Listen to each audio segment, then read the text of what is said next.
hello to the buttholes in the chat. I'm here with GaryB. Hi, Gary. What's up, Katie? This is interesting having you on my channel this time. It's fun to come over here for a change. Yeah, come slumming it with my chat, which is also your chat. This is a regal visit for me to come to your channel. Like, it's gonna be fun. Like, I'm not the regal part. You are. Yeah. A shiny, greasy and shiny, and probably covered in pizza grease. It's great. So hi, how are you doing today? It's Friday. Yes, we made it to Friday. Yeah, and Friday is my Saturday, and Saturday is my Sunday because I work Sunday through Thursday, nice. And Friday and Saturday are my weekend. Oh, lovely. Yeah, I had a long day today, but you're my first Fartist feature show this year, so hey, nice. I took a break for a while because I got burnt out big time. So we are here now and going gung-ho on all the things. But we got a ton of dudes in the chat. Let's go say hi. Let's go say hey to the peoples. We got Las Cruces. What is up, Las Cruces? We got Hulk. What is up, Kev? How are you doing? We got the Papa. What's up, Pops? All the way from the UK. Greatest mod of all time. What is up, Glenn? How are you doing? And he's already dropping your links. Thanks, you, nice. Glenn. Thank you so much. And then we got Travis. What's up, Travis? You know, I just might read a bit because what I used to do on my Discord, we used to drink and I used to read my friends' erotic fan fiction in my Discord. That's what we used to do. Yes. Good times were had. We got Miss So. What is up, Miss So? How are you doing? Let's see. Who else is in here? We got Christina. What's up, Christina? And we got Jay. What is up, Jay? How are you doing? And then we've got Lady Fantastic. What is up, Lady? How you doing, Caroline? Shut up. I'm not always late. I was reading the last 2 pages of this book before we got backstage. You're super prepared. I was super duper prepared. You have no idea. I come prepared. Yes. Hey, Dan, what's happening? Yeah, don't drink the punch. No, in this case, it would be Monster because that's what we're rocking today to wake up. And we got Mike. What is up, Mike? How are you doing? Oh, shit. We got the Bleak up in the house who is still at work, who has an epic fight tonight with Smiley Tori on the hunt. Good luck to you. Oh, shit. We got Headball's Eye Circus over here on the Twitch. What is up? Yes, please drop the memes since you're the only one in the Twitch that could be dropping the emotes. Thank you. Yes. Thank you, Jay. You know I like my saucy dudes. Thanks. YouTube took your video down because they said it was too sexy. Okay. Wow. Okay. Wow. What's up, Finger of Chicken? I haven't seen you in forever. What's up, Marcus? We got Otaku up in here. What's up, Otaku? Hey. Yes, he is definitely going to need our support tonight because he is up against Tori, who brings the books and the saucy outfits. Yes. Oh, wait. Oh, okay. So it violates the guidelines. Can't describe actual sex scenes. Okay. All right. What about burning flesh, murderous paragraphs? All right. Well, you know what not to read tonight. Or if that entices you because YouTube took it down, please, by all means, pick it up and read it. Because there you go. That's what you are going to get. What is up, Dope? How are you doing? I saw you drop something a little while ago. I will watch it later because I was prepping while reading this good book. All right. We made it all the way down to the bottom. At least online. Okay, perfect. We made it down to the bottom of the chat. We made it. Hi, Gary. All right. Now, if there's any weirdos in the chat who do not know Gary, and you all should by now, boom. Who are you, Gary? Would you like to say hello and introduce yourself as the author, Gary? I'm just GaryB, the casual comic guy on the YouTubes. I wrote The Need actually a long time ago and decided to bring it back out and publish it. But I have stories in my head. I wanted to get them out. I'm working on a new one now and 8 pages into that, which starts out really dark with with a mother washing the blood off her hands of her murdered child. So, oh snap! Yeah, and so that's going to be something. It's going to be fun. I hope. I mean, it's not that that's fun, but this was fun to get out. So usually, mostly on my channel, I'm known as the casual guy. I do a lot of Conan videos, Red Sonja videos, Women of Marvel videos. Those are what appeal to me. Those are the things I've always read and liked. Always a big Conan, Robert E. Howard fan. I grew up reading Clive Barker and Robert E. Howard, so those are kind of two of my major influences. And I also grew up on 80s cinema where you had Species and Alien and just all sorts of great sci-fi movies back then that were just trying new things out and not afraid to go where they wanted to go. And they weren't really in the public lens as much as things are today. And they were just making movies they wanted to make. But yeah, I mean, that's me in a nutshell. Nice. Here, I'll put us back. There we go. So that it's not so weird. Better. I know it's so weird when you're on. You're making me ugly up your feed there. You're completely fine because if you not noticed, I have you over here in flames because of how hot this book is. I just thought you were trying to burn away the face. Oh, no. My eyes. Actually, that would probably help me see better. I do not have good eyesight. Oh, it's terrible. So Need. For those who have not read it in the chat, would you like to give a little description about what The Need is all about? There you go. Here. Sure. So The Need is about this woman named Alexis. She's had a rough life. She's been working for a lot of years at a toy factory assembling Emma dolls until there is a factory accident one day and she is exposed and bonded to an alien parasite. And once they bond, Alexis finds that she's... No, not you, Alexa. Sure. Well, she finds that she is getting all sorts of powers and strength that she's never had before. And her and this alien parasite, they bond both physically and mentally, and she starts going through changes, and they enhance each other and become a new creature altogether. Because of the nature of them bonding and how they produce more aliens, this is a very sexually explicit book. Not all my horror is going to be, but I felt it was called for this particular story. And hopefully when people read it, they agree with that assessment. I got a lot of support on Instagram community. It was great. This book took off really fast for me, and it's been a lot of fun having it out there. DJ Links and Mark from Legion of Comics and CJ, Nick over at Comic Journey, they all embraced it. We're promoting it. They helped give it a great start. But I'll read the synopsis on the back real quick, and it says, "In Harper's Hollow, a new evil is about to be unleashed. When Alexis is exposed and bonded with an alien parasite, a new world of options is open to her. A world where she isn't the abused, a world where she isn't powerless, where she is in control, a world where others tremble before her and her power is absolute. Alexis never knew the extent of what she had suffered at the hands of those in the world around her, but now, after surviving a tragic accident and being bonded with an alien parasite with eons of knowledge and suppression to draw on, and combined with Alexis's own tragic past, a whole new world awaits. In the dawn of her rebirth, change is about to be terrible and finite. This is the start of a new age, and Alexis will be at the forefront of a new existence. Together, her and the parasite create a new life form for all to tremble and serve before."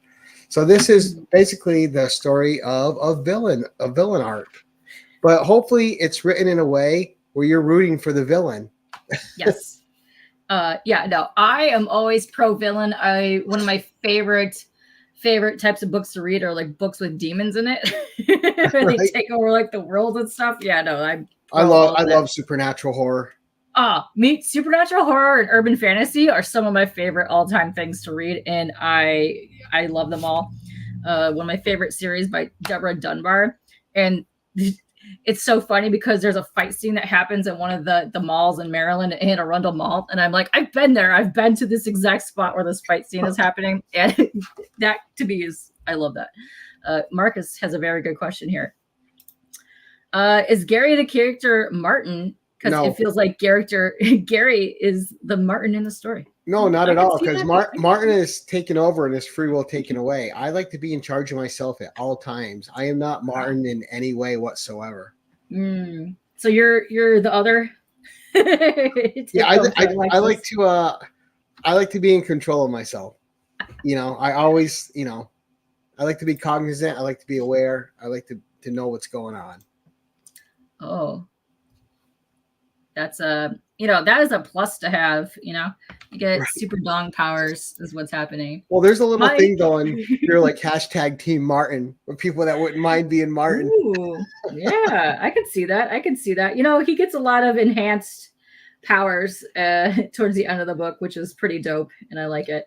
Right, and he's only got one job now. And it's not a bad job if he likes it. Viewpoint. He's for it. I think he found his calling in life.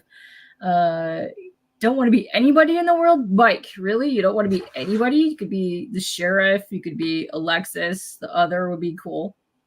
There's a lot of, I don't know. Alexis would be fun, except for the birthing thing. I don't know if I can get behind the birthing thing. Yes. Oh, you need some mist. Yeah. Hashtag to the gold nectar. Yeah. Right. Yeah. Now, when you were reading it for the first time, like half an hour ago, what was going through your mind, knowing that you know me? I mean, you were obviously prepped a little bit because it's been going through the community. But what did you think about? Did you like the pacing? Did you like the character? Do you think it had what it needed, or it needed something else? What are your thoughts as the reader? Okay, so as I was reading it, not even considering that you were the one writing it, I liked the descriptiveness of it. I liked the shortness of it as well, because you were able to read this very easily from start to finish, but it also kind of sucked you in and wanted you to read more. Right. And I didn't want to put it down because I wanted to figure out what happened because of how fast paced the story was going. And I like that. But I could also see where you were coming from with your history of Conan and those type of things, because I could see some of these stories happening in those kind of stories from back in the day. And I like that kind of stuff. So it's all about that. And what is up, Jean? And what is up, Ken? What's up, people? Yes, gold nectar. Yes, thank you for dropping that. You are not cheering. What? You are not cheering for the villain? Why not?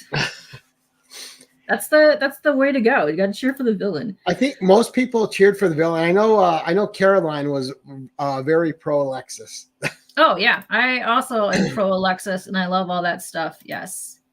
Oh, Gary. Yes, but it just enhances your experience. With Alexis.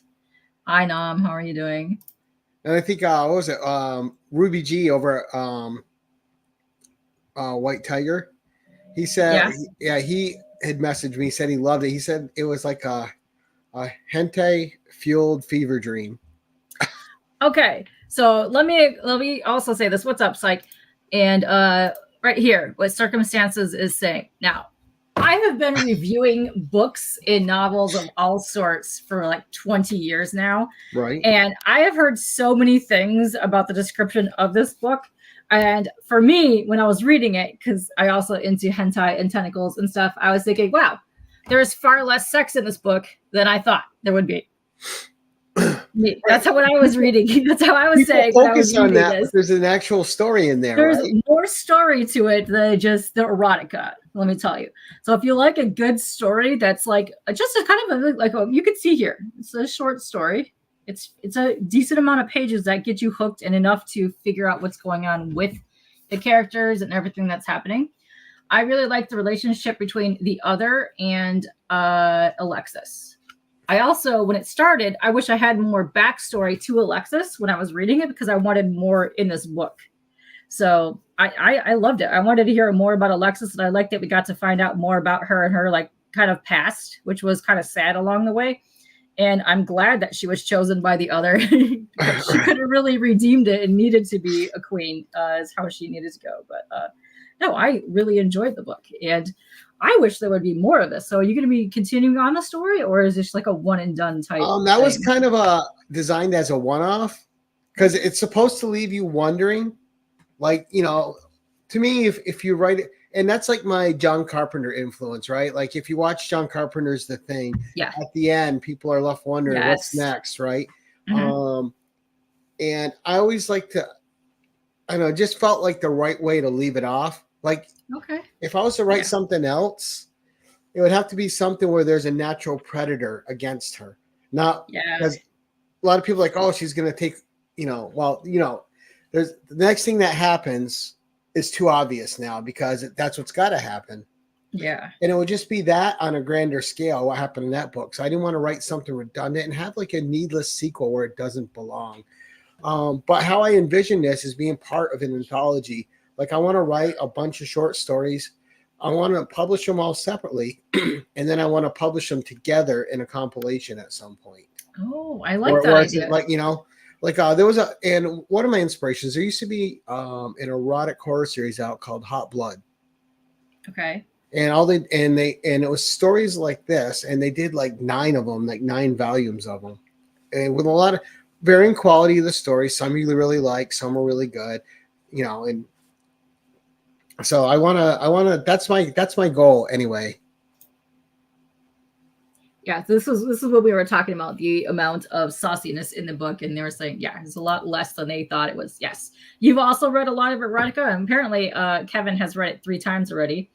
Yeah, I think an anthology would be really cool because you can even go with like different characters in this universe, or even different characters of where they actually came from. That would be cool. Well, I mean, like different horror stories. Yeah. I know, but I'm saying the others, how they got here. That would be a cool, also prequel type story that would be kind of interesting too. And I kind of left that vague on purpose too, because like John Carpenter in The Thing, you never know what the original creature looks like. And I wanted to leave that up to people's imaginations, because what you're going to imagine will be far more horrific than something I'm going to describe to you. Right? And the same thing with Alexis. Like I purposely didn't give her a skin tone or an ethnicity. That way people apply their own to her. So like a bunch of different people I talked to thought she was a different thing than other that's people. Interesting. So it helps people identify with the character more, in my opinion. I may be completely off, but that was the whole goal of it. Right? Yeah. TM I just read Jean's comment and it made me giggle, but TM has a question here. Is there any non-horror erotic or horror erotica book ideas you have in the pipeline? If so, what? Yes, the one that I'm writing now is called Vera the Vile. And that's the one that starts out, it's like a post-apocalyptic world. So what happened are these there was all these super religious people in the world, and then you have people like me that aren't religious, and all these people that were religious, there was signs that the rapture was going to happen. And so all these rapture holes open up around the world, and all the religious people go to wait at them thinking they're going to ascend and become something else. But what happens is all these creatures start coming out of it, and they change the world. And this is just a hell dimension of some kind, and it's purging itself of all its demons, and they're getting purged on Earth. And then it changes, and when these things open, it disables all tech, so it kind of throws us back into a stone age. And these people have to learn how to survive again without technology, with just what they can build with their hands, and how they can survive. And that's the premise. And the start of the story is this woman's daughter being murdered by this bear-like creature, and with a couple other kids in this supposedly safe area. And then it's her setting out after the funeral for her kid to start becoming like the slayer of these beasts. Ooh. And along the way, she's going to get enhanced with certain things from different creatures for different reasons, because they need someone that can lead them. And I don't want to give too much away, but that's the start. Okay. I like it. I like the title. The title is awesome. Yes. Yeah, and that's going to be like a journey title too, because she's going to go from Vera the Vile to Vera the Valorious or whatever, something where people are going to view her in a different way. Because right now there's no joy in her life. Her child has been murdered by a creature, and all she has is her anger right now. But you can't live off anger alone. So as she's going through this adventure, who she is going to change because it has to. She has to become something better than just this anger-fueled vessel. In Pop's comment here, I didn't want to put it down because I had a show. Honestly, no, I didn't want to start the show because I wanted to finish the book. Gary was backstage. I'm like, Gary, hold on. They're going to be late because I want to finish this. So, no, I actually really enjoyed it. So, and what I like too is okay, so for those of us, I know we're all getting older, but hold on, let me show you this. I like the size of the fonting, which also makes it a lot easier. Why is it so bright? I don't get this book. There you go. I don't know if you can see this. There you go.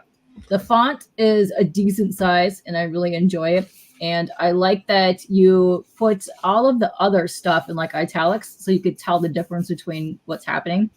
And it's a very fast-paced book, and I like it. There's lots of action in it. And I was hoping that would work, just using italics for the other's voice. It does. It does. It works really well.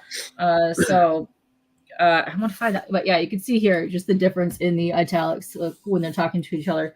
And I mentioned this to you backstage, but it did like how they're talking and speaking to each other reminds me of one of my all-time favorite mangas, which is Parasite.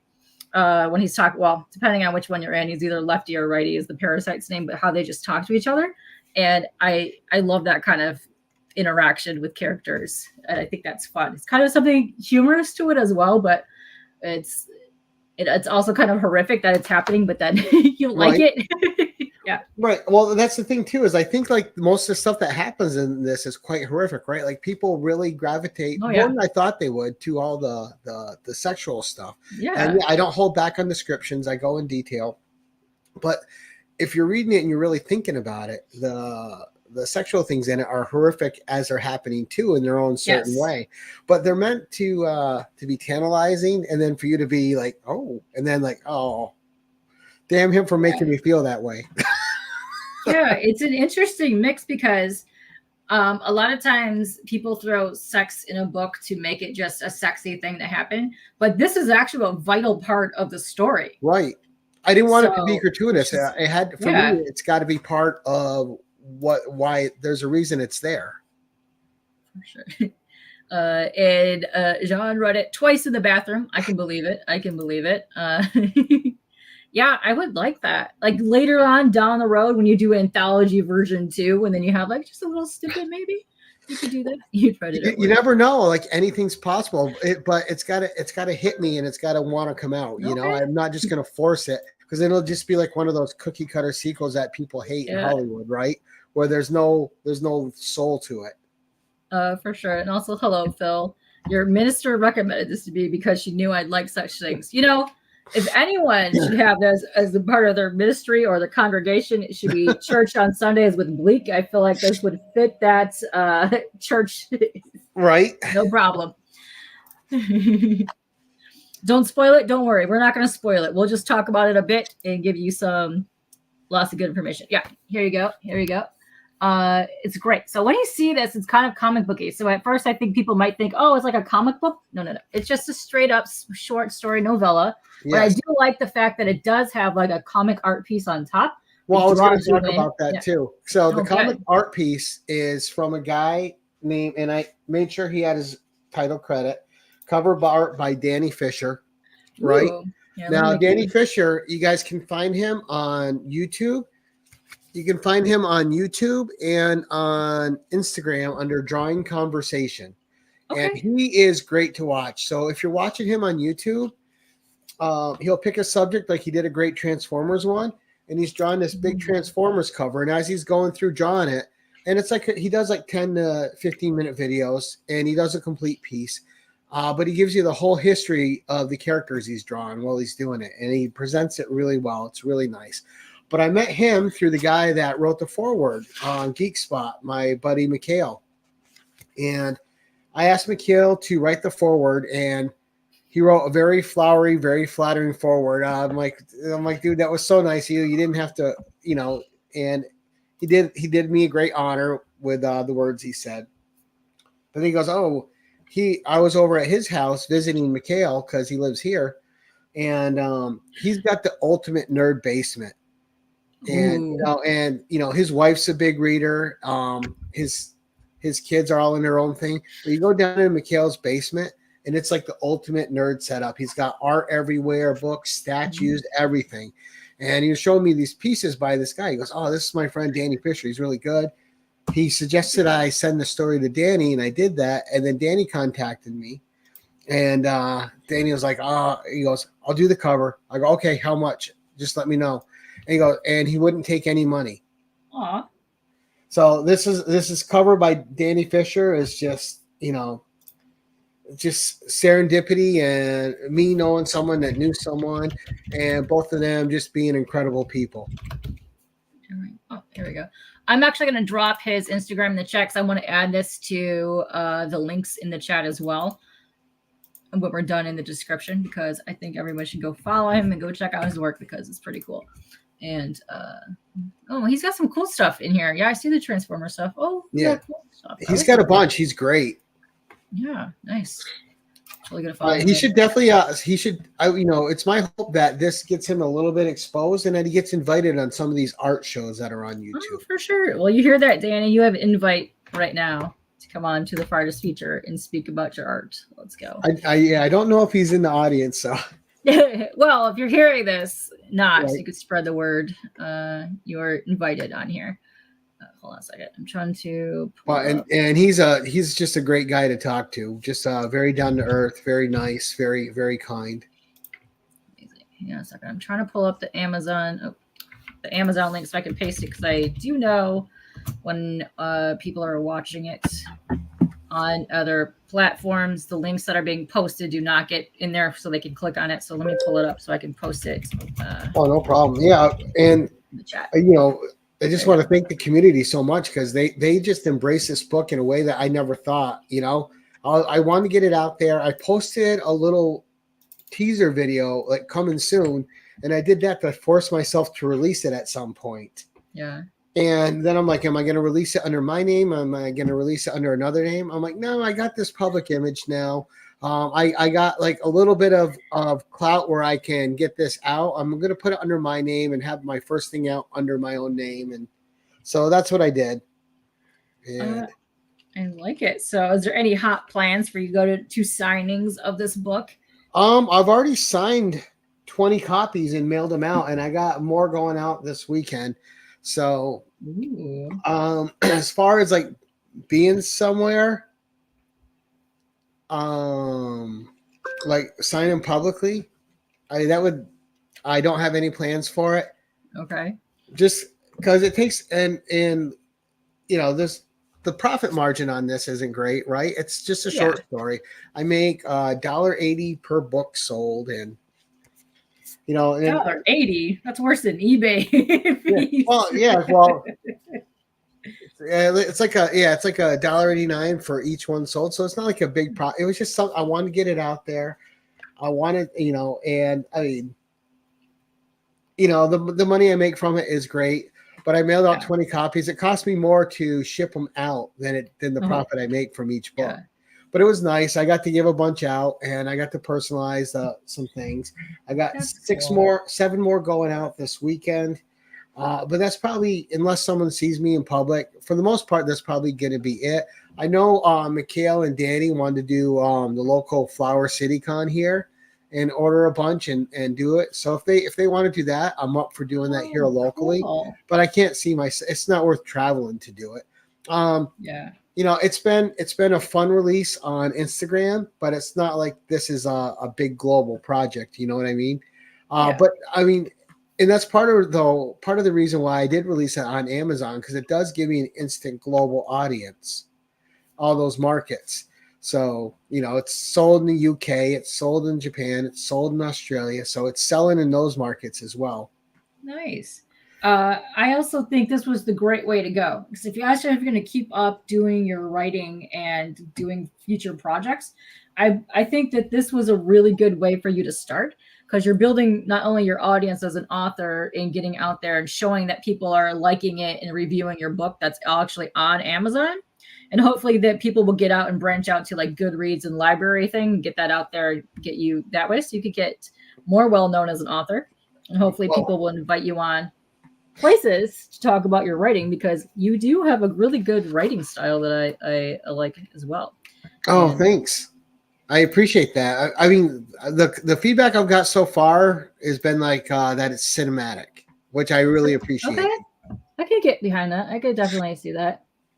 But I would, so if anyone's out there and they have read it, the main thing I would really like is some reviews on Amazon. I got 11 on there now from people, but reviews really help it get noticed.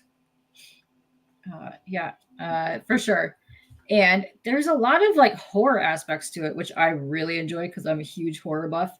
And just the description of how what happens in the beginning and how she ends up turning into the Alexis that is right here. Right. It's very graphic, but it's awesome at the same time. You're like, wow, this is great. And I love the way that you describe that. Right. And it's not gory to be gory. It's just whatever's there is just to further the story. Yeah. That was awesome. I like that. And my favorite part was, if you don't know, she's working and making dolls for a living. And that was my favorite part, when they were describing the carnage that was happening in the factory.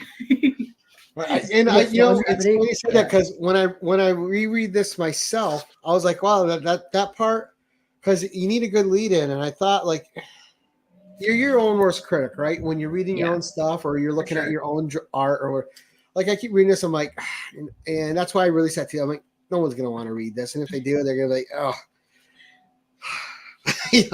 but the feedback's been great. But I did really like, I thought I nailed the opening of it to draw people in. And that was the one part I was really happy with when I was finished with it. But again, I also sent this out to a lot of people to get feedback so I could keep working on it. I just didn't want to write it and go, all right, it's out. Because then it's, it's full of mistakes, or it's full of things you need to do, right? So I sent it out to people like Nick, CJ. I sent it out to Polkan Joe and a couple other people, and I got their feedback, and I fixed where I needed to fix. I corrected grammar where I needed grammar corrected. I fixed words where I needed words fixed. But I took all that feedback, and because I sent it to people I know wouldn't bullshit me. You need someone that's going to tell you what you need to fix. Someone that's just going to give you flowers for no reason isn't helping. No, you don't want that. And for sure, Joe and CJ were the right ones to send it to, because they will definitely tell you. Right. I think Joe's like, look, I've read this many times, and like Joe's read it like 5-6 times, and that's the biggest compliment I'm getting about this is people have reread it a couple times over already. Yeah. So I already read it once, and I definitely want to reread it again over the weekend, because I kind of rushed towards the end just to get it on here. But I really liked it. I really liked the pacing of it, because that's another thing that's interesting, because it's such a short story that it feels like it wasn't really rushed, but it feels like a lot happened in a short amount of time. Right. In the world that they're in, which is neat. And this is actually, yes. Oh.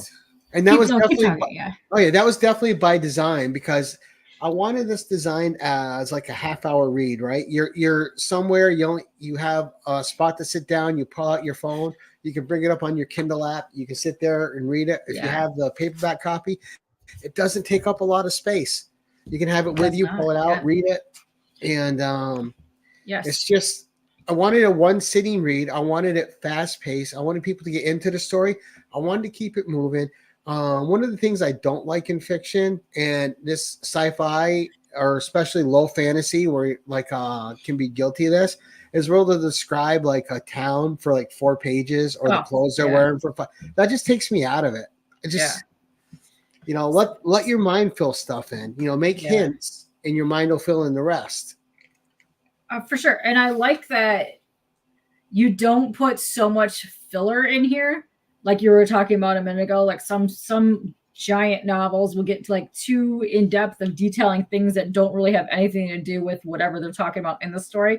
It's just kind of like bang, right there. You're reading everything that you need to know that's happening in this world and around it. So there's like nothing in here that's added that shouldn't be. So yeah, and I never thought about it until recently, but I watched tons of anime in the 90s. I was really huge into it. Things like Mermaid Forest, horror anime. Yes. I love Mermaid Forest, but my favorite of all time is the original Bubblegum Crisis series, which I love. I adore is that. My favorite. One of the best soundtracks of all time as well. Yes. Konniwa Hurricane. I listen to that at least once a week. Are you kidding me? Yes. This is one of the best. New Dominion Tank Police is another one that's excellent with just weird randomness, but excellent soundtrack. Yes. Like, and that was actually funny that Mermaid Forest, yes, you got it on there. Yes, you know what you're talking about. Yeah. I just listened to it yesterday. I still listen to Konniwa Hurricane. And yes. I love that song so much. That is one of the animes that they did a perfect job with the Japanese and the English voice casting, and you could listen to it in either one. Plus the music, either one is great. I love it. And I love that first episode when it starts out and they're at the concert and the guitar kicks in. And then the music that accompanies the battle scenes is amazing. Oh, I love it so much. There's like a lot of action to it. It's futuristic. It's great. I had to buy it on Blu-ray because I just had to have it. I used to have it on because I used to have them all on VHS. And if you didn't know, like the VHSs would come like different colors when it was manga. It would be, when it was anime, it was like a blue disc or a purple disc or a cassette or a white VHS. It was just. Yeah. That's a great quote right there. You should add that to your websites. It's amazing. Phil says this was not unnecessarily long and wordy like Tolkien. Hi, Lady F. Oh, Caroline's gonna get him for sure. She is. She says, my heart, it breaks. Damn. Yeah. Ooh, Ninja Scroll's another good one too. Missed a comment. Yeah, Ninja Scroll was really good. But I love Mermaid Forest doesn't get enough credit for how good that was. Okay, so if you guys don't know Mermaid Forest, it's actually a 3-series one. There's Mermaid Forest, was it Mermaid Scar, Mermaid, I forgot the other one, but they're 3, and they are done by the mangaka that does Ranma 1/2 and Lum and all that good stuff. It's amazing. It's good start and crazy. And horror. I adore Fist of the North Star. Even the cheesy 90s live action US movie that they did, which had a weird ass cast in it, but it was amazing. It was great. Yes. Really? I think it's a shame. Like some of these great 90s animes, no one knows about them anymore. Like Bubblegum Crisis, everybody should know about. The original series, even the one that they did around 2000, which kind of got an updated, was also good as well. But the original 90s is just amazing. And it's also we've got Cliff in here. What is that? And it's smart. Like the way, like one of my favorite scenes is when they're in the police station, they're asking them for help. And while one of them's talking to the police, she has the other one in her tech suit scanning the whole room, and she finds like they're filming them, and that they know where the satellite is pinpointing them, and they call the police out on everything before they go solve the problem themselves. Yeah, another one that I really enjoy that's kind of reminds me of Bubblegum Crisis, just because there's like motorcycles and stuff in it, is Venus Wars, which doesn't get enough love at all. But I really enjoy it. I never saw 90s. That one. I'll have to crack it. It's good. Yeah, write down. It's more 90s adult themed anime type stuff.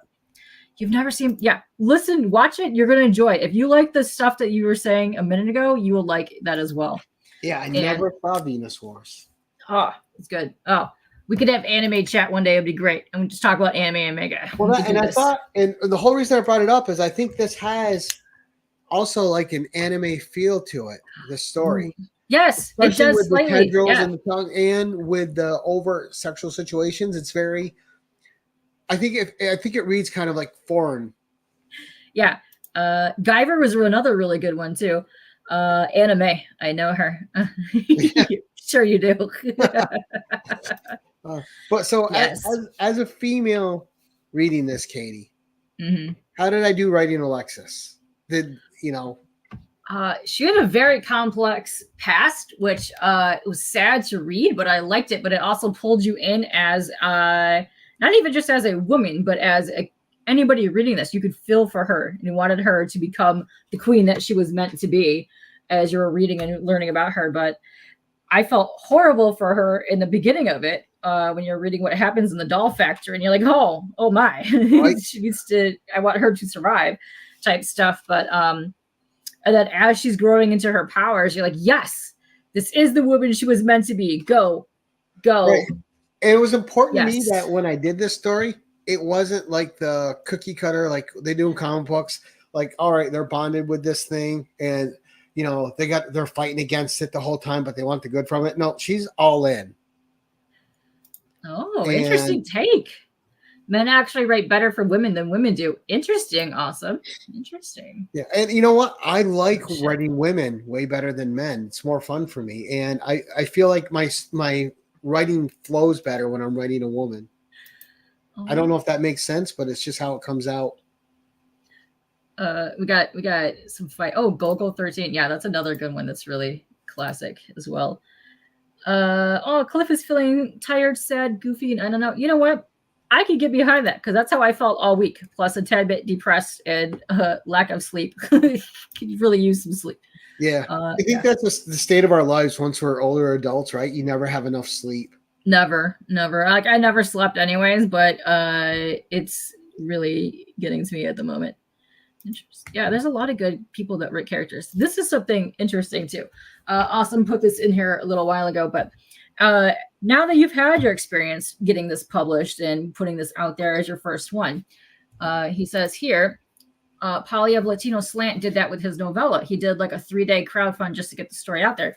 Is that something that you would do for issue 2 and then put it on Amazon just to see if you can raise more funds for it, or you just like it being available? I would just release it. I don't even know how to do a crowdfunding. Okay. Well, so I mean that's not something if I was going to put money into something, it would be getting a cover artist. Okay. That way it has a decent cover. Yeah. Okay. Because I think the cover's the most important thing when you're selling something. Phil says he competes on the PNC, professional napping circuit. Phil, right? I need in on that. Yes. No, I think that would be interesting. And even if you want to do like a 3-day thing just to get the funds to get cover art, that might be something interesting to do, because you could even put the PDF up there and sell the PDF to get that out globally just to raise some funds. Like I know, like whatever crowdfunding platform, they do take a little bit of a fee. I don't even know what the fee is, but depending on which one you go to, but that might be a way to go just to get more people out there reading and getting. Right. And that's why I went through Amazon though, because that gave me an instant global audience. Yeah, that was a good way to go. So you've already sold a decent amount of unit. How long was it? Like, what day did you actually go live with the book? Do you know? I think February 3rd.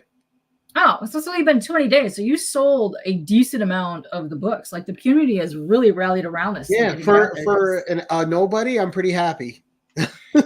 Yeah, I think you're doing quite well. And like, what did you say? You're close to like 200 issues sold so far. Yes. That's awesome. I really, really like that. I'd like to see it have legs. I'd like to see it continue. I'd like to see if more people connect with it. Oh, thank you, Caroline. True. It's very true. Let's see. What we got here? Let me mark that one. Yeah. Let's see what we got happening. But yeah, definitely. I would definitely love more reviews on Amazon. Is if anyone's so inclined that's read it to leave me a review, I would appreciate. And I'm not asking you to glorify it. Just leave an honest review. If it actually didn't work for you, it's okay to write that review too. For sure. And if you do read it and don't want to leave the reviews, just message Gary and let you know how you felt about it, or if there's something that you would like to see different. Like, give him all the feedback, all of it. Just send it to him. Or if you don't want a review on there with your name, just go through and click on the other reviews and say they were helpful. That helps too. Okay, that's good advice. Yes, for sure. Let's see. Boom. But yeah, this story I've lived with for a while, so I personally I want to see it continue on for a little bit. I'm enjoying a couple minutes that it's being really hot, but I would definitely like to just see it have a little bit of legs, just selfishly, Yeah. Tate is now calling you GaryB, the casual lover. Ooh. Kyle says there's too much sexiness. Kyle. Not enough sexiness. What are you talking about? Well, that was going to be one of the polarizing things about this particular story, right? Some people weren't going to want to touch it because it had sex in it. Yeah. Well, okay. So we talked about this earlier, but when I say people, I think might have been overhyping the amount of sexiness that happens in here, because I feel like there was more story in here than sexy time stuff. And thank you. The sexy time stuff is actually part of the storyline. So to me, it fit in there. So even if you don't like erotic stuff, but you like a good, interesting kind of mystery, but also like urban fantasy type thing, supernatural thing, you would really enjoy this, and kind of like might be your entryway into more erotic type of novels. So, and I got that feedback from. So I got that from like Pocan Joe, who doesn't read anything erotic at all. Who his thing was, this is not my normal type of read. He goes, I loved it, and he's read it, like I said, like 5-6 times. And he's messaged me and told me, and DJ Links, Mark from Legion of Comics, it's not their normal type of reading. They both message it. They've been promoting it on their channels. DJ has run an ad for it on some of his programming, which is just so generous of them. But they read it, loved it, and so the feedback I'm getting is there's part of a genre here that people don't read, but because it fits the story that's being told, they've really loved it, which is really nice for me to hear. Yes, and it is very more definitely in-depth story driven than anything, and for sure. Oh, it's playing music to casual leveler. Nice. Right. Okay, so Cliff said a minute ago that he thought his review wasn't published yet, and he wasn't even dirty, but he realized he found it was just anonymous. Yes, so that's another choice as well. If you don't want to publish your name and or your handle, because I know you could do either one, you could publish it as anonymous. Taylor Winder, porn with a plot. Yes, exactly. Hashtag that. Nah, Taylor's been silent. He hasn't told me if he liked it or not. So Taylor might hate it. Taylor. I don't know. I have a feeling that he might actually enjoy it, because otherwise he would not have put porn with a plot. I think he would have went way harsher with his hashtag right here. CJ does keep reading the sexy times, and let me tell you, when he read cock, I nearly died on stream that day. Yeah, real life is like that, Taylor. I understand completely, buddy. Yeah, let me tell you. I read this not even 30 minutes, and I finished it in minute and 2 as we were going live. Life has a real way to kick you in the nuts. Let me tell you, it do that. Tay would enjoy that. Tay and Fanta would enjoy this, and I would like their opinion on it as well, as being fellow nerd. Tay. I hope so, Phil. I hope she do. Oh, that's true, Jay. Pizza delivery just got a lot more dangerous and sexy. You are correct, Jay. Yeah, so yes, hello to everyone that's just popping in here and popping all over the place. But yeah, so if there's anyone that hasn't read it, if you have any questions, let us know, because we can answer them. We have Gary is right here. Yeah, and too, I was hoping that the pace was just kept whisking people through. Like, I wanted people to, like, when they're done, and I liked the wrap up at the end, because I thought it left the natural conclusion open for people to draw to. Yeah, I like that. Because you left wanting more, but you also satisfied because it felt like a finished story. If that makes sense. Yes, which was what I was trying to do. So there was like a couple different things I was trying to balance. Like I wanted her to be villainous, but I wanted you to, like, when you read a villain you understand why they're doing what they're doing. Honestly, I'm always have been and always will be pro villain, because to me, I feel like they have the better backstory and the better just anything to do with them. It just feels to me like if they're not around, the hero wouldn't be there anyways. And I do like a good villain story. So I'll answer Taylor's question. Okay, perfect. All right, so Taylor, you and I probably grew up around the same time. We're about the same age, I think. So I grew up, right, with movies. Well, reading Clive Barker, who was very sexual in all his writing and horror and fantasy stuff too. My favorite all-time book is Imagica, which is like a 12 to 1300 page book by Clive Barker. It's amazing. It builds this incredible, intricate world. But in any of his writing, the characters don't hold back. If there's sexiness to be had, it's had. If there's not, there's not. But I also grew up, I was a kid and a teenager in the 80s, and we had Cinemax. So I grew up with watching things like Emmanuel with the original Sylvia Crystal and D.H. Lawrence's Madame Chatterley's Lovers. And so stuff like that, like this adult erotica that was out there, but being taken kind of serious at the same time. And then things like great sci-fi movie, like I thought Species blew me away when it came out. It had great actors in it, and then you had Natasha Henstridge, who just came on and was beautiful and great as the creature. And so stuff like that. Yeah, Gary's Red Shoe Diaries. Yeah, those were all classics, and I kind of were always on. Weirdly enough, they usually had like an anime playing before that, and they switched it over to like Skinamax at the end. Yeah, and there was a lot of Lady Chatterley's Love was a great one, and then you had like different versions of Emmanuel too, because it's one of those foreign properties that's so popular. Like the original Sylvia Crystal, she was gorgeous and amazing, and those were just completely porn with a plot. And then you had Emmanuel in Space, the Skinamax series, which had I remember this. Yeah. Yep. So growing up with stuff like that, right? And then it was always on. It was and even shows like Dream On from HBO, Martin Tupper.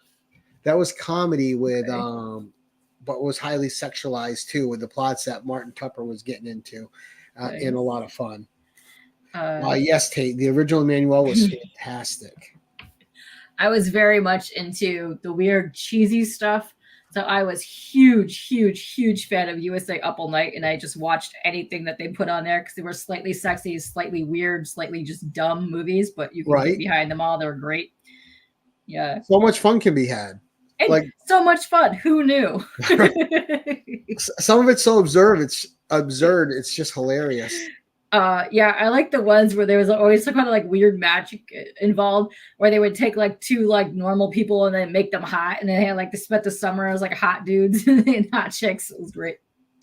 Oh, you grew up in Canada. We had boobies on TV. Well, aren't you lucky there, Boar? Right. Yes. Yeah. So porn with the plot, you definitely need to make use of that hashtag. I feel like that needs to be used way more. Yeah.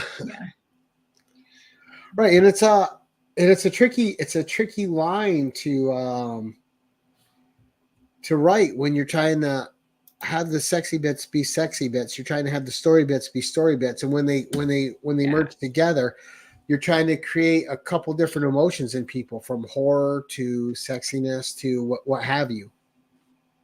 For sure. Yes. Also, 80s horror always had sex scenes, but they usually died soon after. Yeah. And if you watch Scream, that is one of the things that will get you off immediately. That was what made the Friday the 13th movie so popular. Yeah. Right? They had sex. They had horrific ones as well. The sleeping bag scene and the tent scenes. Yeah. Yep. Yeah. Also, hello, TF. How are you? Actually, I Sleepaway Camp. Love your avatar. Oh, Sleepaway Camp. Oh my God. The ending to Sleepaway Camp is the best. I follow Felissa Rose to this day because of Sleepaway Camp. She's a gem. She's great. Yes. Yes. Yes. You go. There you go, figure. Yes. Also, never say you'll be back. Yes. In this case, come again. Yeah. Or we should split up. Yeah. Well, yes, and in the story, I wanted her to just embrace what's happening to her, and it's just full steam ahead. She's not having any regrets about what's going on, and the two. I think you might have finished your book, is what might have happened. All right, he's cooling down. Yeah, or he's getting ready to start it again. Who knows? Right. But I definitely wanted I wanted her and the creature to get along, because every time, because it's such a trope, like whenever anything's combined, that they're in opposition of each other, and I didn't want that. I just wanted them to become one. They're this new life form, and that's it. If you run across them, well, it's already too late. Yeah, for sure. Also figure, yes, calling the cops always makes things worse. For sure, in this book, it makes things far, far, far worse. We're going to put that out there. Yeah. And again, the poor cops did nothing wrong, but they suffered some consequences of just being there. Yeah, for sure. He's not coming back now. Uh-oh, my. He finished the book and he's taking a much needed nap now. much needed nap. If anything, we need some golden nectar so you can become Martin and, improve your it's funny too, like, so when I release, right, there's things that you don't think about people latching onto and catching onto, like hashtag Team Martin that's been going through Instagram with certain people, and then nectar, like Caroline and a lot of the community is like hashtag need nectar. I also really enjoyed what you did here when you described okay, so if you see her, let me make this larger so I can put this over here. You came out with some really creative ideas that were new and unique to your character of the others that have not been seen in other variations of like demons, succubuses, aliens, and all that stuff. And I like that you went there and made it unique. And the birthing scene, tiny spoiler alert, is super unique, by the way. And thank you. Really loved that you got really into nice details of that. Yeah. Yeah, it had to be I don't know, I try not to be cliche when I'm writing stuff. I try to be aware of what I'm putting there, and I'm trying to make it as fresh for anyone that's reading it as I possibly can. Yeah. I like that a lot. Now, here, let's do that so we're not both all weird big. Right. Now that you have your taste of writing a novel and getting it published, and I know you're heavily into comics, would you ever write a comic? I would actually love to have people write like Distillery and say, look, this needs to be a comic at your public. Like, I think this was the perfect story for a place like Distillery with what they publish. Uh-huh. Because I could see that in the Distillery magazine format with a really great artist, and and I think Adrian, Actual Dracula, he was talking about doing some drawing of it, and then someone was talking about having a show where everyone's drawing the character probably from different scenes or how you envision her. Oh, I would be down for that. I'm down for that. Let's do that. I will full on be down for that. Yes. Right here. He likes how her body keeps evolving. I loved that. That was one of my favorite things. Like, let's say when she finally became this version, which is her new queen version. I loved that it went back and was telling how like her body was healing the wounds from her past. And I thought that was very essential as well to get to know what type of trauma and that she's been through along the way. Well, and I wanted to introduce her trauma into the story so you cared more about what was happening with her. Okay. But I had to do it in a unique way. And I thought, well, she's changing. And we have that scene in the shower that I would describe all the things that are healing on her and from the different abuses she suffered from different people in her past. So I was hoping that scene was going to work really well. It did. I think it really did.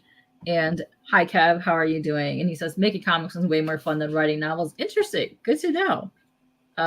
Maybe that's something you do. But also, all of our community artists to get together, and we should definitely do the art day for this. Then you could take that and put that in a little mini thing of all the arts, and then put that as like a companion piece. Actually, I could do an enhanced publication of it. Yeah, that would be awesome. You like the way you made me went, yes, exactly. Cheering for the villains is where it's at. Yeah, I was also worried because in this, like, it's very pro strong female, and I was waiting for some butthurt guys to reach out about it, and it didn't happen. So I was Oh, thankful. dang. You know, There you go. There you go. There you go. Right here. Need themed episode of Between the Lines. Boom. There you go. That might be a little spicy for Between the Lines, but we could do a late night Between the Lines edition one day. Just late night and do that. Yes. You felt conflicted with her. Interesting. Enhanced boob edition. Yes. Enhanced boob edition. Yes. You do like thank you, Marcus. Oh, good, good, good. Yeah. So what I liked about it too is, so after she escapes the ordeal that like turned her into this, right? She was very, very understanding of her situation and was just like rolling with it. And I like that she accepted that kind of immediately, because sometimes when you read a book and they're dealt with this type of situation, they'll take about 4 chapters Right. to describe and then finally get to this person to understand like what needs to be done for them to survive. When she got that instantly, she was like, you know what, we gotta roll with this. This is what's happening. But yeah, she's not stupid, and she knows, yeah, like this is her gateway.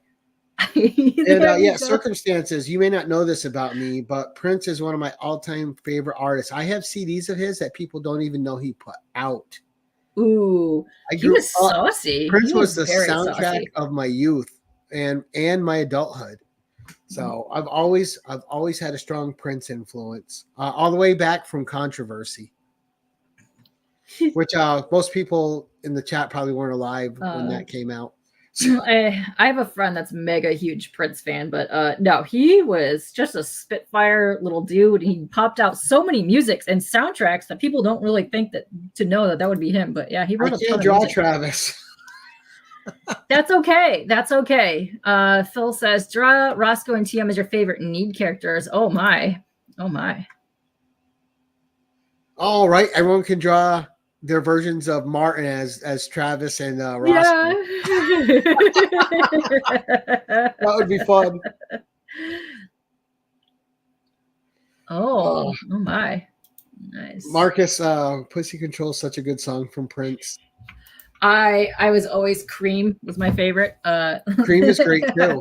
I did dance routines to that back in the Erotic City. So good. Yeah, like a lot of his B tracks that nobody ever listened to were incredible. I love his B tracks. I don't know. He was just like his deep dive music is fantastic. Yeah. Even like his super early stuff where he was just prancing around the stage in like ladies' undies. Or good stuff. Good stuff. Like he has a song out that I actually started writing a story for, because it made my imagination run. And this was a long time ago. I'd have to find if I even still have the script that I started. You're gonna have to do that now. The song was called Clarine Bacon Skin. And it's on this 3 CD compilation called Crystal Ball, which a lot of people don't have or never listen to. A lot of great songs on it. But and he also had a Black album out before anybody else. And people don't know about that either. Had 8 songs on it. That's awesome. I like that. I actually really enjoyed his movies. Yep. One of my favorite movies, he's not in it, but I love it when they do the, remember the movie Remote Control? And they turn John Ritter into Prince and the other guy. And they make him sing songs and do dance routines. Oh my God. I don't think I've seen that. I just remember the title. I'm going to have to watch that again. It's such a good, cheesy movie. Because I even like the movie Alphabet Street, which nobody watched. Oh man, I've got some bananas weird movie posters, especially horror, up on my wall over here that most people do not watch. But yeah, good stuff. Yes, yeah, that's right, Kev. So I know you have another show at after this at 9. What's happening on that show? You're doing some. So I have Milt on from Flowers Comics, and Milt is a great dude, but he has this fantastic love of Howard the Duck. And he's going to come on and he's going to talk about the 50th anniversary of Howard the Duck, but he's going to go through and just talk about the comics as he's showing the covers. We're going to talk about the movie some. We're just going to have probably a fun hour and a half to 2 hours talking about Howard the Duck. Awesome. I'm definitely going to be tuning into that because I'm also a huge Howard the Duck fan. When I saw that movie at the drive-in, It was amazing. And I loved it. My mom will tell you to this day that she has never heard me laugh harder in my entire life as I have when I was watching Howard the Duck. Oh, you want the Howard the Duck link for later? Is that going to be on your channel? Yep, at 9 o'clock. Okay. And I love the movie too. It's one of my guilty pleasure watches. It's so good. It's so cheesy. I want another Howard the Duck movie to come back and happen, but I need it to be in the style of that. I don't want the cheesy CGI that they have showing right now. No, I want practical cheesy effects. That is me. How hard did you laugh at the beginning when there was duck boobs? I was for it. I liked it. And I was probably 3 at the time when I saw that. So I giggled like a mofo probably when they showed that. Not gonna lie. I'm trying that it's a George Lucas movie, the guy that did Star Wars, right? Yes. George Lucas did a lot of interesting things. Like that studio company, like one of my absolute favorite games of all time is a to-do. Oh, wait, hold on. I gotta mute this. I'm trying to get to your channel so I can paste it. Oh, yeah, it's here. If you just go to GaryB, the casual comic guy, click on the live tab, it'll show. Yeah, I got to paste it in here every now and then because the people that are on Twitter and Twitch can't click on the links that are being dropped. So I'm putting it in there for you guys. And last night, if anyone's a fan of Logan's Run, I did a Logan's Run retrospective with Naman, with Damien, Sleepy Reader, and with Metarog, Roger. And we had such a blast talking about Logan's Run. That's a good movie. I like that movie. But yeah, your Howard the Duck stream is tonight at 9 if for anybody that's going on. But yeah, sub him up. He's good peeps. Oh, what's up, Paul? How are you doing? Paul. Yeah. So that's tonight at 9. And then yes, great show. And I was actually stressing out about what you were going to think about this book too, Katie. Oh, really? Because I know you're well read. I know you have this side to you. So yeah. I was curious what you were going to think coming from someone who's well read in this material. Like if you thought it was something that fit easily into those genres or not, and was worthy of it. You know what I mean? For sure. Okay. So I really, really liked it. I liked that it had depth to it, not just sexy stuff. That's one of my main things that I really liked too. But it also fit as like a really, really, really good short story, but also entry into erotica if people want to pick it up. And that's kind of important because I know a lot of people that would kind of shy away from stories like this, but I feel like if they read it, they would enjoy it.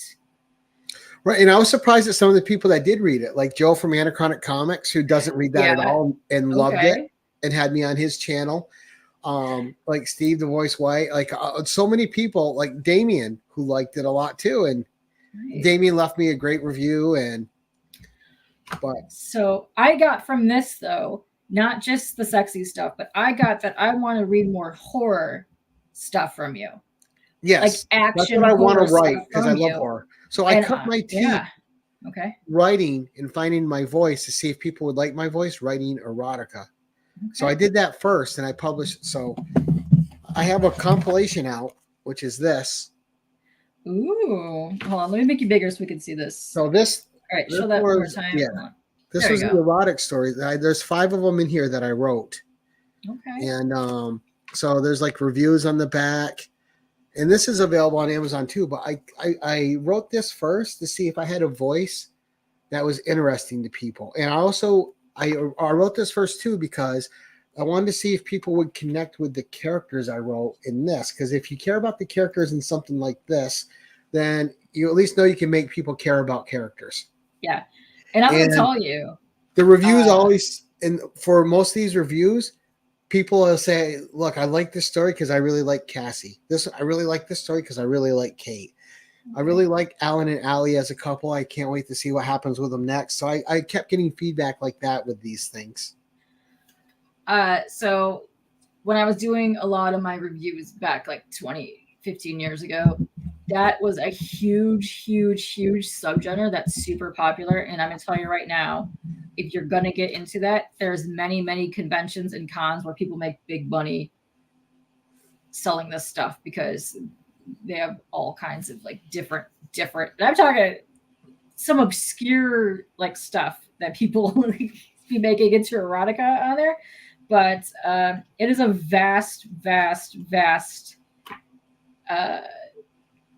and fast growing, by the way, genre of books. There's a huge make us fan equal. base. Huge fan base. Make you equal. Okay, fine. There you go. There we go. Phew. Now I'm gonna put you back in the hot seat, Gary. That's how do you feel being in the hot seat? Yeah. That's what I get, right? Karma's coming back to me.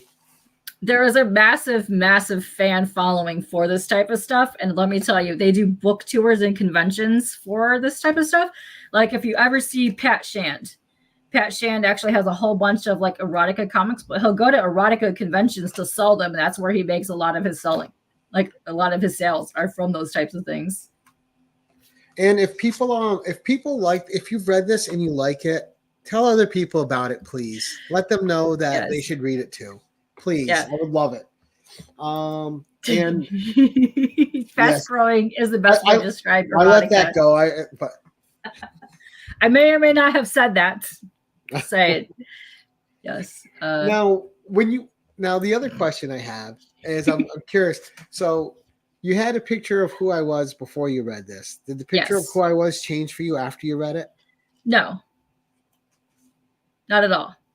I know a lot of people that write spice, like a ton. A lot of people do it from their homes, and they have fan fiction, erotica, not just fan fiction, but just erotica based on pop culture and things like that they write fanfic for. There's actually huge categories, and you would be surprised at how many comic artists actually go and write their own erotica with different names on the fanfic sexy sites. Right. Well, I may not be done with this either because I still have other stories of this stuff I want to write too. So I might continue under that pen name as well. Okay. And Wellbore says Chase Boner needs a comeback. Yeah. So, I mean, and if you check my reviews on all the stories I published in this, it's I've got great reviews on it from all over the place. So, teaching her, pleasing them, sharing Kate, Alan and Allie. There's 2 different stories with them, beginnings in the room. Keeping Kara, which I thought was the best one I wrote. Where I thought I started finding and developing the style, But sharing Kate is like the best-selling one. That one just is. Oh. That one still sells like a few copies a week. Kate is a good name. Yes. For sure. I didn't even make the correlation. Oh. Yeah, so whenever you have your second book, definitely come back. I will put that on the tour as well. Right. But no, and thank you so much for actually having me on your channel. I do appreciate it. You're welcome. You're totally welcome. And no, I thoroughly enjoyed reading this. I'll say I'm glad I didn't come on. You were like, oh, I hated this. Now I got to fake it. It was awful. Ew, get out of here. what a perv. No. I welcome the weirdos and the some guests. That's why I stopped doing that's why I stopped doing like creator stuff because I had someone on and it was so bad. I was like, I got to sit here for an hour and let them promote it. That's why the chat comes in handy. And that's when you welcome the hot dog community when they come here and drop all their hot dog questions, because then you could deter the thing and be like, oh, hot dog. Also, it's a good question. What type of hot dog do you think Alexis will enjoy? Well, she's got to have a big beefy foot long, right? Yeah, she's got to have an all beef all the fixins. Long. All the fixins. Yeah, I think she will devour that. A toasted easily. Bun. A toasted bun. Nice. That's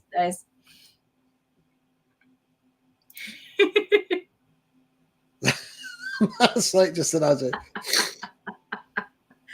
Gary is a nice guy, but under all the nice people, there is a need for some smut.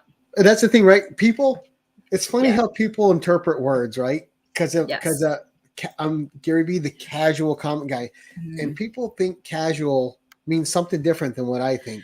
To me, casual is just relaxed. It doesn't mean there's not all these other sides to it. It just means when I'm on YouTube, this is where I come to relax. Nice. And but people associate casual with meek, mild. I'm none of those things. That's interesting. I also find it hilarious. I have a ton of people coming to my show called Just K-Pop Junkie. And I like that the fact that it's all a bunch of comic nerds that are forced to come here and be like, I subbed to K-Pop Junkie. Has nothing to do with comics or nothing. I'm like, yes. Yeah, for sure. Well, it's all right. I mean, you do your own thing. That's what's great. You know, that's the whole reason you talk about your own nerddom. And I mean, that's why we're doing this, right? We have people that we can actually share a love of these things with that we didn't have before YouTube and the community. And I almost forgot. I wanted to congratulate you on passing 400 subscribers. Oh, thank you. That means a lot. I'm very excited about that. And that just recently happened. So yeah, 400. 413 last time I checked. So great job. Thank you. Why any of these people come and watch me spaz out? I don't know. Because I ramble. And we talk mostly about hot dogs and dumb stuff. But thank you for everybody that has subbed me, has come in here and chatted with me. But thank you. Thank you so much. Papa, really? I'm just a perv. If you don't have a wild side, you're boring. Monetized? Not yet. No. I have about, 80 something subs to go at about 400 watch hours, I think. And then did they change it? You don't have to be at 1,000 anymore? No, they changed it where it's like a 500 subs and 3,000 watch hours for like the first thing, and then the other one is whatever the main thing with 1,000 is. Yeah, I didn't know that because once I was able to once I had to hit 1,000. Hold on a second. Night Glenn, you were in the UK, so you're way ahead of us, and I hope you're doing way better. I know you're having family stuff going on, so definitely it was very nice seeing you in the chat. So good night, Glenn. Aw, you want to drop a super chat? Now you are though. Are you monetized? I don't have I don't do subscriptions. So yeah. I don't do channel memberships because for me I don't believe in it. So you monetize. I did that because if they're going to run ads on my shows, I at least want a piece of the ads they're running. Yeah, it's pennies, but why just let them have it? Yeah. So if you hit it, definitely monetize, but you don't have to do like for me. I didn't do memberships. One, I'm not a pay service. I'm not providing programming like that. Two, it felt really disingenuous of me for everyone that got me to 1,000 that's been watching and supporting me for me to then go, oh, thank you so much. Now I want $4.99 a month. Yeah. For the same stuff you've been supporting, I just didn't ring well with me. And I'm not a fan of putting something behind a paywall for me, and that doesn't mean I'm anti-membership. I do have several memberships in the community. But for me and my channel, it wasn't right. Okay, that makes sense. If I do monetize, it would be just the super chats and the other stuff. Eventually, maybe later on. Yeah, I can get super chats, but I think anyone. Yeah, but that's the thing though. If someone chooses to do that, it's of their own volition. It's not something that's forced, right? It's not like, well, you could watch this video, but you're not paying me. Yeah. Eventually, if I ever do get monetized and I do a membership, it would be very low tier, but I would do it where you would get like stickers or a print or some kind of art type related thing. But that I don't even want to worry about that right now. Well, that's the thing. I didn't want to worry about having to create something like it's enough of it's enough of a responsibility to put out all the content I do put out. Yeah. I already got think about having to do something extra. Streaming already. Right. I got burnt out from that several times because I've been streaming. I don't even know when I started, like 15 years ago. Yeah, I know when I first found you weren't streaming a lot. No, so I started years ago years ago, Blog TV. I did art streams, nothing but art streams. Then I moved to YouNow. Then I moved to Justin TV, which ended up being Twitch later on. And then I took a long break from that because I got super burnt out. I took like a 6-year break from streaming. Wow. And I went back about 6 years ago to Twitch. And I was doing nothing but art streams. But back then, I didn't even have a face cam. It was just straight on my art. Right. And I did that like nonstop. And then I took another break for that. And then I kind of took a break from there and came here. And that's when I found the comic community here. And then would hang on tricky streams and do dumb stuff late nights. But I never had a face cam up until, I don't know, a year ago. And then I was like, oh, whatever, let's start doing streams now. So yeah, that's why I started. Right. Yeah. And now you're part of Insomniac Nation and the rest is history. Yeah. Yeah. All that fun stuff is where we be. Oh shit. You were at the Applebee's. Oh, Applebee's is delicious. Yes. I do like I do like Applebee's for like chain restaurants. That's one of the few I like.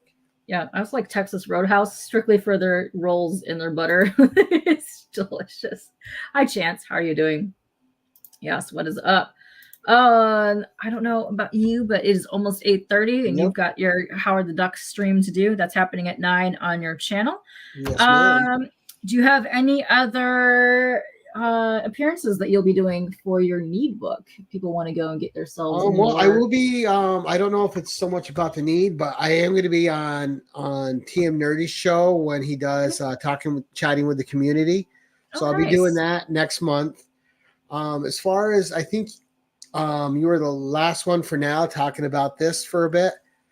And I think it's had its life. I don't know how much longer it's going to have. Hopefully it keeps going for a little bit because I'm enjoying that. People are enjoying it and it's out there. Okay. So what I do want to end with is to anyone that's supported it, to anyone that's taken a chance on it, thank you so much. It means a lot. The overwhelming positivity I've gotten from this read has been just very, very nice for me. I've been completely humbled by it. Everyone's been so great. And this book wasn't, I mean, I had so many people like reading it before it was published and helping out and offering viewpoints. Obviously the great cover by Drawing Conversation, Danny. Thank you, Danny Fisher. The great foreword by Mikhail Galloway. Thank you so much, bud. And he's Geek Spot 82 on YouTube and Instagram, the guy who wrote the forward. Oh, that's and nice. Mikhail is an awesome guy, and he's a retired Marine, so he's done his time serving our country as well, and he's a great dude.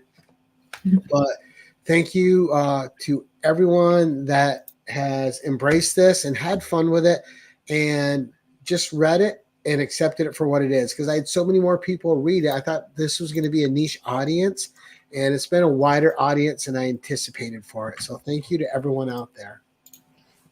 Yep. I'm just dropping links one more time so all the peeps and all of the platforms can go click the Need on Amazon, and also your YouTube channel, which you're going to be hopping on there in about half an hour for the Howard the Duck stream. I want to see everybody in there for the Howard the Duck stream. And I tried to make it affordable. I didn't charge a lot for this. I did. Yeah.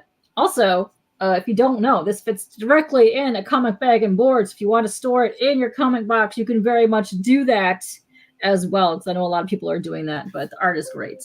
And the story is great. Go check it out. Go check Gary out. Thank you, Ryan. Hot. You're reading it tonight by Lightsaber Chiberto with the whiskey on the rocks and nice, Ryan. That'll be a fun read for you. But let's get out of here because you have to probably pee and get ready for your stream. You know it. I definitely know it. All right, let's end this thing. Thanks to everybody that joined us. Go check out Gary. He's an awesome dude to the community. And Arthur as well. Bye, guys.